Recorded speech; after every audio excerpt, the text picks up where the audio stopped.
Mametraka andraikitra eo amin'ny diplomasia raisam-pirenena ny fikambanana MiG-23 manoloana indrindra ny tsy ivahan'ny krizy misy eto Madagasikara. Ny fikambanana MiG-23 moa dia fikambanana iray hivondronan'ireo avaram-pianarana any ampitan-dranomasina any izy ireo ihany koa dia nanolotra sosokevitra entina ivoahana ao anatin'izao krizy izao.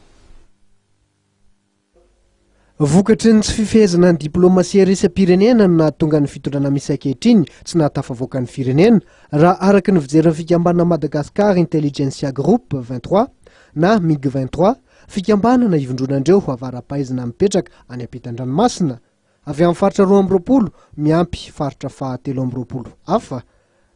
dia ireo avy amin'ny diaspora zany fikambanana izay tarihan'Andriamatoa Rangers Fiatoa. Ny probleman'ny raharaham-pirenena ankehitriny dia olana au niveau diplomatique no mavoa ny fitondrana ankehitriny satria mialatsiny zay no tena an'izany ny diplomasia gasy dia tsy mandeha mikatso satria ny olona zay mitarika anazy sy ireo olona miaraka amin'ny mpitondra dia tsy malala hoe aiza tsy malala hoe varavarana aiza ny tokony dondomina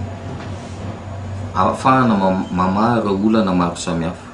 Be ireo olona milaza azy mahay mamaha ireo olana nefa tsy mahafantatra. Ireo olona izay misahana ny dossier ny Madagasikara dia olona tsy fantatrao, olona tsy hitanao miseho télé fa dia olona toy antsika zao ihany, olona normal ny hoe misahana ny dossier ny firenenao. Nefan'izay dia tsy fantatry ny mpanao politika fa dia ny eritreretin'ny mpanao politika gasy sy ireo mpitantana diplomasia gasy. Vonona nitondra ny anjara biriky ny amin'ny famanana krizy amin'ny alalan'ny fitondrana vahaolona tokoa ny fikambanana MiG-23 araka ny nambaran'Andriamatoa Rangers Fiatoa hatrany. Izay atao MiG-23 zany dia on tend la main amin'ny hoe fitondrana sy eo amin'ny hoe fitondrana ankehitriny hoe zay manana an'ilay solution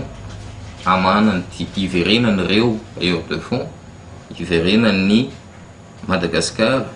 amin'ny au sein ny hoe resaka hoe mba iverenany asa eto amin'ny firenena mba hifarana io krizy io satria